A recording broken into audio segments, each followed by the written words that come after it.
మీరు మొట్టమొదటిసారిగా దేశ చూస్తే తెలుగుదేశం ఆవిర్భావంతోనే కూడు గూడు గుడ్డ అనే నినాదంతో సంక్షేమ పథకాలు మొదలుపెట్టాం. 2 రూపాయల కేజీ బియ్యం ప్రారంభించింది తెలుగుదేశం పార్టీ, గౌరవనీయులు ఎన్టీ రామారావు గారు. అది ఈ రోజు ఫుడ్ సెక్యూరిటీగా దేశం మొత్తం అమలైందంటే అది తెలుగుదేశం పార్టీ చూపించిన చొరవ, ఒక స్ఫూర్తి అని కూడా నేను మీకు తెలియజేస్తున్నా. పేదవాళ్లకు పింఛన్ ఇవ్వాలి, వీళ్ళకి ఇబ్బందులున్నాయని 30 రూపాయలు పింఛన్తో ప్రారంభించింది తెలుగుదేశం పార్టీ. అది ఈ రోజు ఈ రాష్ట్రంలో 4,000 రూపాయలు పింఛన్ ఇచ్చే పరిస్థితికి వచ్చాం.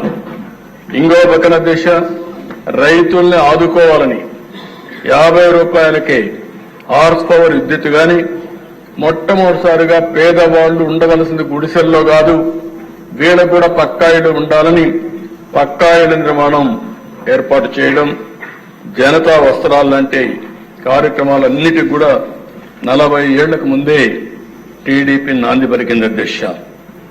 అదే మరొక అధ్యక్ష, అనేక ప్రభుత్వ పథకాలను గాని సంస్కరణలు గాని పాలసీలతో పేదవాళ్ల జీవితాల్ని మార్చడానికి రూపకల్పన చేశాం. 2014లో కూడా 16,000 కోట్ల లోటు బడ్జెట్తో పరిపాలన ప్రారంభించిన 120 సంక్షేమ కార్యక్రమాలకు శ్రీకారం చుట్టాం. గిరిజనులకు, దళితులకు 27 పథకాలు, ముస్లింలకు ఒక 10 పథకాలు, బీసీలకు ఆదరణ వంటి పథకాలతో ముందుకు పోయిన దిశ.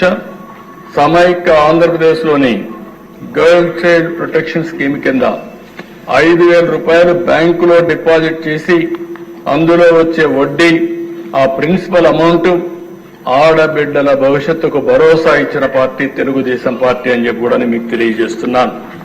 ఇదే కాకుండా దిశ పోయినసారి అయితే దగ్గర 120 స్కీములు తీసుకొచ్చాం.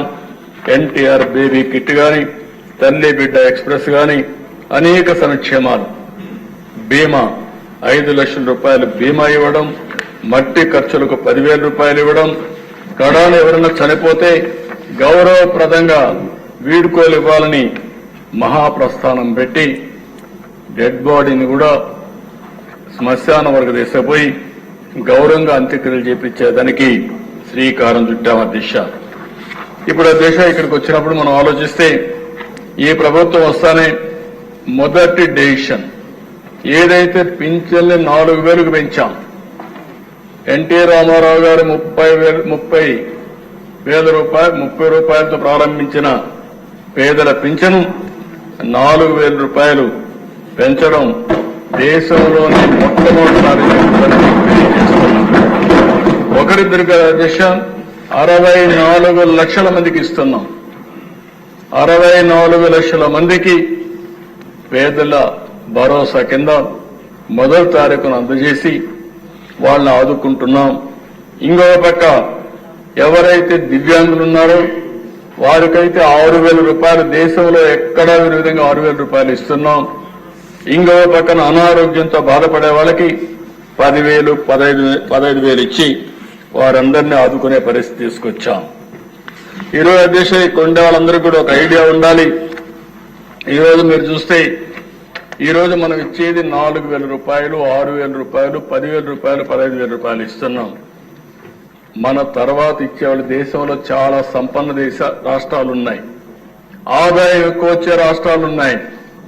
ఈరోజు మహారాష్ట్ర ఉంది, లేకపోతే తమిళనాడు ఉంది, కర్ణాటక ఉంది. విభజన తర్వాత మనకంటే తెలంగాణ కూడా ఆదాయం ఎక్కువ వస్తుంది. మీరు చూస్తే అధ్యక్ష మనం 4,000 ఇస్తే హర్యానా 2,500, ఆ తర్వాత మూడోది మనం చూస్తే తెలంగాణ 2,016, కర్ణాటక 64,600, 65 సంవత్సరాలు పైబడితే 1,200. ఇంకో పక్కన దేశ తమిళనాడులో 1,200. మనం ఇచ్చేది 4,000, 6,000, 10,000, 15,000 ఇస్తే వాళ్ళు ఇచ్చేది 1,200.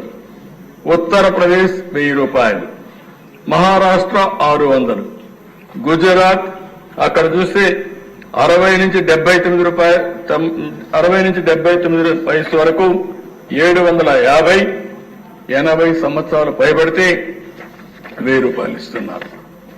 అంటే ఈ రోజు మనం గుర్తుపెట్టుకోవాల్సింది, దేశంలో ఏ రాష్ట్రంలో జరగనటువంటి అతిపెద్ద సంక్షేమ కార్యక్రమం పేదలకు ఇచ్చే పింఛన్లని చెప్పి కూడా నేను మీకు తెలియజేస్తున్నాను. 33,000 కోట్ల రూపాయలు ఇస్తున్నాం. మొదటి తారీఖుని ఇస్తున్నాం. అవసరాన్ని బట్టి, వాళ్ళ ఆర్థిక పరిస్థితులను బట్టి, వాళ్ళకుండే సమస్యలను బట్టి మానవతా దృక్పథంతో ఈ యొక్క పెన్షన్లు ఇస్తున్నామని చెప్పి కూడా నేను మీకు తెలియజేసుకుంటున్నాను.